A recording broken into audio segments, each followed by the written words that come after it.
হচ্ছে দখলের মাধ্যমে স্বাস্থ্য ভালো নেই, তারপরে খননের কথা বলে বালু উত্তোলনের মাধ্যমে স্বাস্থ্য ভালো নেই এবং দূষণের মাধ্যমে স্বাস্থ্য ভালো নেই। বাংলাদেশের নদীকে যদি ব্রডভাবে ক্লাসিফাই করে, কিছু নদী আছে উপরের দিকের নদী যেগুলি মূলতই অভিন্ন নদী হিসাবে পরিচিত, কিছু আছে অভ্যন্তরের নদী মাঝামাঝি জায়গায়, কিছু আছে দক্ষিণের নদী, সেগুলোও কিন্তু অভিন্ন কাঠামোর সাগর থেকে সব নদীকে একইভাবে ভাবা যাবে। উত্তরের যে নদীগুলো তার মধ্যে প্রধান হচ্ছে অন্যতম প্রবলেম হচ্ছে সীমান্তবর্তী বালু উত্তোলন। বালু উত্তোলন নিয়ে আমার এখানে থেকে গবেষণা রিপোর্ট আছে, আমাদের ডিপার্টমেন্টেই করেছি। আমি কিছুক্ষণ পরে মাননীয় উপদেষ্টা কাছে এটা হস্তান্তর করব। এইগুলোকে অ্যাড্রেস করার জন্য আমাদেরকে দ্রুত মনোনিবেশ করতে হবে। আমি যেহেতু অল্প সময় বিস্তারিত আলোচনা না আসবে, ব্যবস্থাপনার প্রথম কথাই হচ্ছে আমাদের নদীকে চিনতে হবে, নদীর সংখ্যা থাকতে হবে এবং তার শ্রেণীবিন্যাস করতে হবে। শ্রেণীবিন্যাস অনুযায়ী আমাদেরকে পদক্ষেপ করতে হবে। আমরা যখন নদী ব্যবস্থাপনার কথা বলি, সেটা অভ্যন্তরীণ বলি অথবা অভিন্ন নদীর কথাই বলি, মূলত দুইটা কথা বলি। একটি পানি ব্যবস্থাপনা, আরেকটা হচ্ছে নানান রকমের নিয়ন্ত্রণ, হিউম্যান ইন্টারভেনশন, বাঁধ দেওয়া, প্রজেক্ট করা, ড্যাম করা ইত্যাদি। কিন্তু খুবই কম কথা বলি আমরা পলি ব্যবস্থাপনা। আমাদের যতগুলো আইন আছে, কানুন আছে,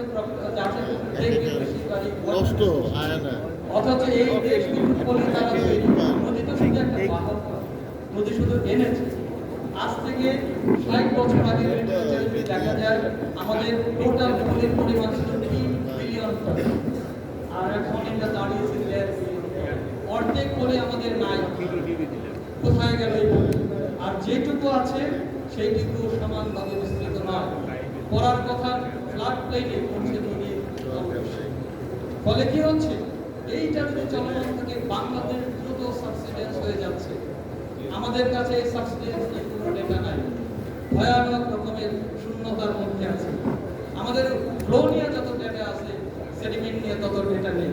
এই সাবসিডেন্সকে যদি কম্প্যাক্ট বেস না করা যায়, আমাদের গবেষণায় দেখা গেছে ৩০০ বছর আগ পর্যন্ত সাবসিডেন্স, কম্প্যাকশন, সেডিমেন্টেশন এর মধ্যে দারুণ একটা ব্যালেন্স ছিল। ফলে আমাদের ডেল্টা ডেভেলপমেন্টে কোনো প্রবলেম হয় নাই।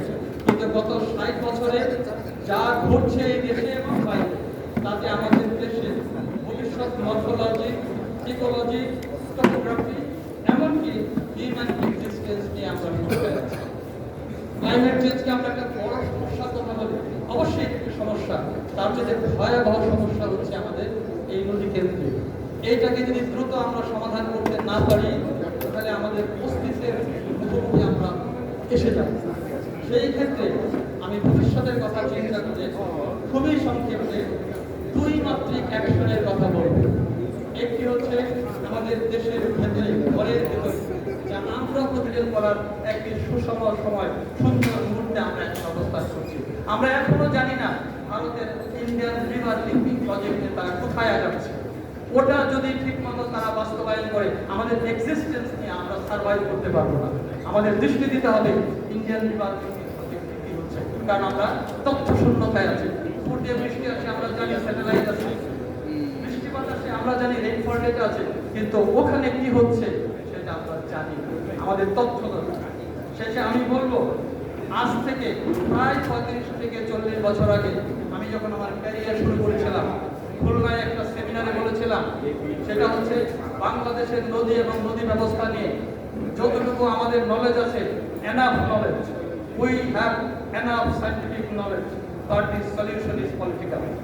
আজকে ক্যারিয়ারের শেষ পর্যায়ে এসেও বলছি, we have enough knowledge about river management, water management and sediment management, but the solution is political and diplomatic. এইভাবে আমাদেরকে যেতে হবে।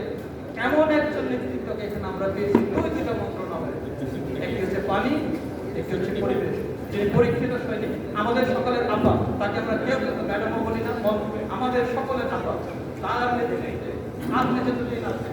আমি এই অডিয়েন্সের পক্ষ থেকে বলছি, একাডেমিক জগৎ, অ্যাক্টিভিস্ট, সায়েন্টিস্ট, পলিসি মেকার, সবাই আপনি আমাদের নদীকে রক্ষা করুন।